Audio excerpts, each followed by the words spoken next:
at the moment, Idea Cellular is in exploratory talks with Vodafone, looking at a strategic partner in the company.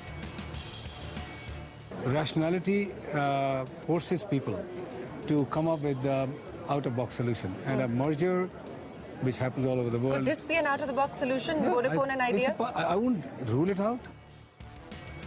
We told you so, not one, not two, but several months in advance.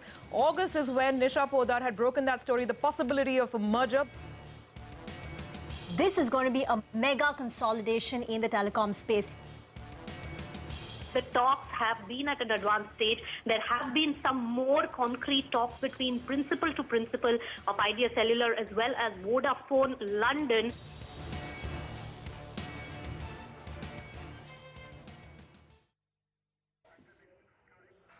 Right, and you can see some breaking flashes on your screen. The RBI has withdrawn all withdrawal limits from ATM, so that is the latest coming in as far as the demonetization chapter is concerned. But coming back to our top story, CNBC-TV18 told you first, and it's official now, as competition intensifies in the telecom space in India, the second biggest telecom operator in India, Vodafone, is in merger talks with the third largest operator by subscription, Idea. Now, Vodafone today confirmed a CNBC-TV18 exclusive report that the two firms were indeed talking to each other for a marriage that will create a market leader with around 400 million subscribers. And not only that, if the merger talks succeed, the combined entity will be valued at over 80,000 crore rupees.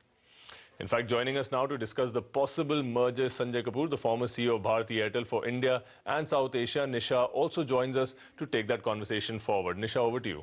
Thanks so much, Arib, for that. Of course, we had broken this story long back, and now it's a confirmation coming in from both the parties involved, Vodafone as well as Idea Cellular. Sanjay, good to have you on the show. Of course, your first thoughts, you've been part of Bharti Airtel, and the biggest heat because of this merger could be on Bharti Airtel, your former company, because it could just lose its #1 position in the market with these two combining together. My reaction is not as stark as yours, because I don't think right now it is about a #1 or #2. I think right now it is about the sustainability of the industry, and therefore consolidation is one of those steps which is good for the industry and its sustainability. By changing your pecking order from #1 to #2, if at all it happens, doesn't change the fortunes of the company, because the fundamentals of doing business still remain. And I don't think the #1 player or #2 player are going to change things overnight, right? However, when the market gets consolidated, then you are able to plow back the investments that are required to transform an industry from a voice-led industry to a data-centric industry, and therefore move to technologies which are more contemporary, like 4G, 5G, Internet of Things, etc., etc. Given that scenario, I think India having three large players is not only good for the industry, it's good for the consumer as well. Because if India really has to witness a great data experience for its consumers, then this is the way to do it, so that we can have companies who have got the muscle and got the vision to invest behind that consumer experience going forward. Of course, it brings in a new #1 player in the market, but you have to keep in mind that it's not an easy transformation, because can you imagine there's a new player in the market in form of Jio, who is challenging the incumbents. There's a transformation that's happening from voice to data, and you're trying to bring about consolidation, which is merger, on the third count, all three happening simultaneously. Well, that takes away a lot of bandwidth of any company, and I'm sure people who are merging will need to think through those challenges as they bring about the merged entity into play. But I think overall good for the industry and for the consumer. How do you see the tariff war, the pricing war continuing going forward if this merger were to happen? I don't think the tariff war or what's happening in the market is contingent to this merger.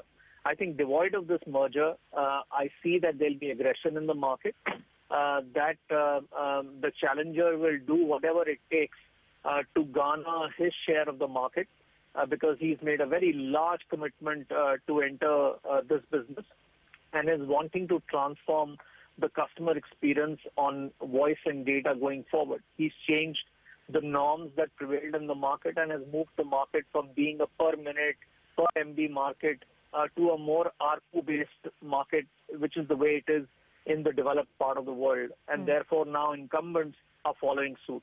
Also, I think what he's been able to successfully do is he's been able to hop, skip and jump the technologies for the market, where India is actually migrating straight from 2G to 4G. 3G happened very partially in our country because there's only one operator, which is Airtel, who are a pan-India operator on 3G. Rest of the operators do not have even a 3G presence pan-India. So 3G is a passe, I think, and the market has moved. So I think he's led that movement. Now everybody is talking 4G, nobody is really talking 3G. Even to sell 3G only devices in the market has become a challenge for the device players because the customer expects 4G devices to come. So I think there are changes. This market will be very intense, very fearful, and there will be three big players who will be fighting for their share in the market. Oh, yes, and consumers are expected to benefit. But Sanjay, just one more important question. How does it leave the telecom tower business? Of course, Bharti Infratel was down in trades today, and it may lose some of its business with these two really combining. And of course, each of these entities have a large say when it comes to the telecom tower business, and especially with Indus, where Vodafone and Idea coming together would have a substantial stake. How do you see that particular area panning out as a collateral of this merger? So any type of consolidation is going to put a bit of stress on the tenancies that are a very important factor to determine the value of a tower company. And therefore, if the tenancies are to squeeze because of the consolidation, then it is going to impact. However, I do feel that we are going to see many more towers rolled out, especially in the bands that we are operating for 4G.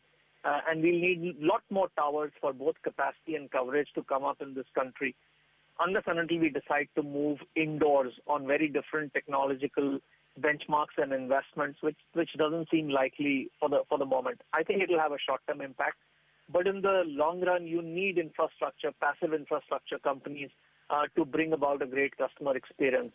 Right. And also don't forget that companies like Vodafone have a very large amount of value stored in the tower company investment. And therefore, the survival of tower companies is important for companies like Idea, Vodafone, and Right. Thanks so much, Sanjay Kapoor. That's all time we have.